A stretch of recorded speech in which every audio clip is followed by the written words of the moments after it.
1,00,000 கொடுத்துட்டு வருஷம் வருஷம் உங்களுக்கு வந்து இன்ட்ரெஸ்ட். சில இதுக்கு பேர் தான் பாண்டு. ஸோ இதில் நிறைய வெரைட்டிஸ் இருக்கு. பாண்ட் இருக்கு, government securities, treasury bills. So இந்த இன்ட்ரெஸ்ட் ரேட் நம்ம லோன்ஸில் இன்ட்ரெஸ்ட் ரேட், இங்கே வந்து பாரோயிங் காஸ்ட்.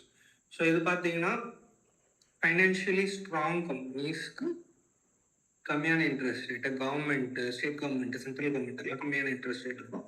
கொஞ்சம் ரிஸ்க் அதிகமாக இருக்கிற கம்பெனிஸ்க்கு அதிகமான interest rate. So basically debt mutual ஃபண்ட்னா என்னன்னா, இந்த மாதிரி கடன் பத்திரங்கள் இதெல்லாம் இன்வெஸ்ட் பண்ணுறது தான் டெட் மியூச்சுவல் ஃபண்ட். இந்த மாதிரி நீங்கள் ஒரு பேங்க்கு கிட்டையும் ஒரு கார்பரேட் கம்பெனிக்கிட்ட ஒரு கவர்மெண்ட்டோட பாண்டே நீங்கள் தனித்தனியாக வாங்குறது, மியூச்சுவல் ஃபண்டே இந்த வேலையெல்லாம் செஞ்சுட்டு போயிடும். சேர்த்தே ஒரு டெட் மியூச்சுவல் ஃபண்ட் ஒன்று வச்சுருப்போம். நீங்கள் அதில் போய் இன்வெஸ்ட் பண்ணீங்கன்னா உங்களுக்கு டெட்டில் என்னென்ன கிடைக்குமோ அது எல்லாமே வந்து இதுலேயே கிடைக்கும். ஸோ அதுதான் வந்து டெட் மியூச்சுவல் ஃபண்ட். இன்னொரு எக்ஸாம்பிள் எடுத்துக்கிட்டோம்னா, ஒரு ஊரில் ஒரு வயசான பாட்டி இருக்காங்க. அவங்க என்ன பண்ணுறாங்கன்னா, இதே தான் பண்ணுறாங்க. தாய் கிழவின்னு இப்போ ரீசெண்டாக ஒரு படம் வந்துச்சு. நீங்கள் பார்த்தீங்கன்னா என்ன பண்ணுவாங்க, இருக்கிற காசை ஒரு ஒருத்தருக்கு கடன் கொடுத்துட்டு ஒரு வட்டியை வந்து கலெக்ட் பண்ணுவாங்க. இதெல்லாம் அஷ்யூர்டு இருக்கும். ஏதாவது பண்ணி ஓரளவுக்கு கிரெடிபிலிட்டி இருக்கிற பாரோவருக்கு தான் வந்து காசை கொடுப்பாங்க. கொடுக்குறனால அவங்களுக்கு வந்து ரெகுலராக வந்து மணி டிரான்சாக்ஷன்லேயே இருக்கும், வட்டியும் ரெகுலராக மாதம் மாதம் வந்துக்கிட்டே இருக்கும். ஸோ இதுதான் வந்து பாண்ட்ஸ். கம்பெனிஸும் இதே தான் பண்ணும்.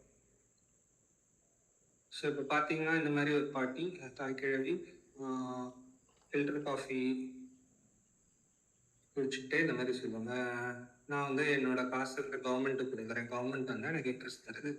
அதே மாதிரி சில பெரிய கம்பெனிஸோட பாண்டு வரும், நான் அவங்களுக்கும் வந்து கொடுக்குறேன். அவங்க கொஞ்சோண்டு எக்ஸ்ட்ரா அமௌண்ட் போட்டு எனக்கு கொடுப்பாங்க. என்னோட கேபிட்டல் சேஃபு இந்த மாதிரி ஷேர்லேயோ இல்லை ஈக்விட்டி ஃபண்ட்லேயோ போட்டுட்டு டெய்லி வந்து மண்டே பிச்சுக்க வேண்டிய அவசியம் எனக்கு இல்லை.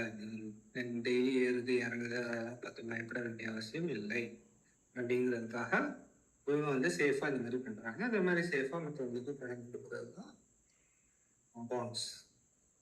ஸோ இதே இன்சிடென்ட் எடுத்துக்கிட்டிங்கன்னா, இன்னொரு பர்சன் ரியாங்கிறவங்க வந்து ஹை ரிஸ்க் டேக்கர், அக்ரெசிவாக வந்து ஸ்டாக் மார்க்கெட் பங்குச்சந்தை சார்ந்த முதலீடுகள் மியூச்சுவல் ஃபண்ட்ஸில் வந்து நிறைய காசு வந்து போட்டுருக்காங்க. ஸோ மார்க்கெட் விழும்பொழுதெல்லாம் வந்து பயம் இருக்கான்னு கேட்குறாங்க அவங்க ஃப்ரெண்டு. அதுக்கு வந்து ஆமாம், எப்போவுமே வந்து எனக்கு பயம் வருது.